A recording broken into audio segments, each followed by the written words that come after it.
ಸಂಕಷ್ಟದಲ್ಲಿರುವವರನ್ನು ಕಂಡರೆ ಮನ ಮಿಡಿಯುವ action prince Dhruva Sarja ಇತ್ತೀಚೆಗೆ ಆಟೋ ಚಾಲಕರು ಎದುರಿಸುತ್ತಿರುವ LPG ಗ್ಯಾಸ್ ಸಮಸ್ಯೆಯ ಬಗ್ಗೆ ಧ್ವನಿ ಎತ್ತಿದ್ದಾರೆ.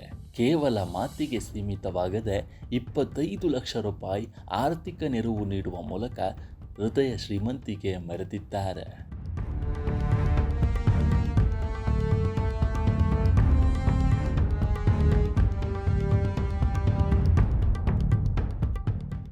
ಹೌದು, ನಮ್ಮ ಸಮಾಜದ ಸಾರಿಗೆ ವ್ಯವಸ್ಥೆಯಲ್ಲಿ ಆಟೋ ಚಾಲಕರ ಪಾತ್ರ ಬಹಳ ದೊಡ್ಡದು. ಇವರನ್ನು ದೇಶದ ಬೆನ್ನೆಲುಬು ಎಂದು ಕರೆದ ನಟ ಧ್ರುವ ಸರ್ಜಾ ಪ್ರಸ್ತುತ ಆಟೋ ಚಾಲಕರು ಎದುರಿಸುತ್ತಿರುವ LPG ಬಿಕ್ಕಟ್ಟಿನ ಬಗ್ಗೆ ಕೇಂದ್ರ ಸರ್ಕಾರದ ಗಮನ ಸೆಳೆದಿದ್ದಾರೆ. ಕಳೆದ ಕೆಲ ದಿನಗಳಿಂದ LPG ಗ್ಯಾಸ್ ಅಭಾವ ತೀವ್ರಗೊಂಡಿದೆ. ಸಿಗುವ ಕಡೆಗಳಲ್ಲಿ ಬೆಲೆ ಗಗನಕ್ಕೇರಿದ್ದು ಸಾಮಾನ್ಯ ದರಕ್ಕಿಂತ ದುಪ್ಪಟ್ಟು ಹಣ ನೀಡಬೇಕಾದ ಅನಿವಾರ್ಯತೆ ಎದುರಾಗಿದೆ.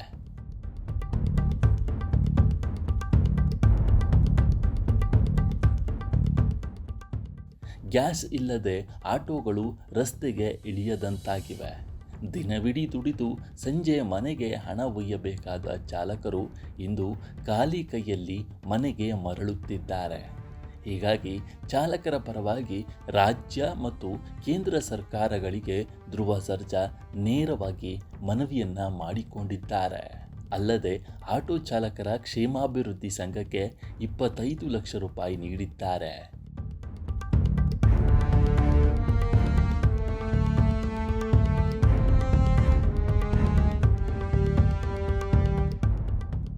ವಿಡಿಯೋ ಮಾಡಿ ಮನವಿ ಮಾಡಿದ ಧ್ರುವ ಸರ್ಜಾ ಆಟೋ ಚಾಲಕರ ಕಷ್ಟಕ್ಕೆ ಹೆಗಲಾಗಲು 25 ಲಕ್ಷ ರೂಪಾಯಿಗಳ ನೆರವು ನೀಡಿದ್ದಾರೆ.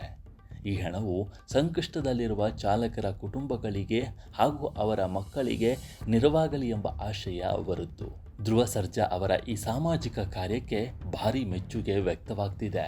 ನಮ್ಮ ಈ ವಿಡಿಯೋ ನಿಮಗೆ ಇಷ್ಟವಾಗಿದ್ದರೆ ಲೈಕ್ ಮಾಡಿ, ಶೇರ್ ಮಾಡಿ ಮತ್ತು ನಮ್ಮ ಚಾನಲನ್ನು ಈ ಕೂಡಲೇ ಸಬ್ಸ್ಕ್ರೈಬ್ ಮಾಡಿ. ಧನ್ಯವಾದಗಳು.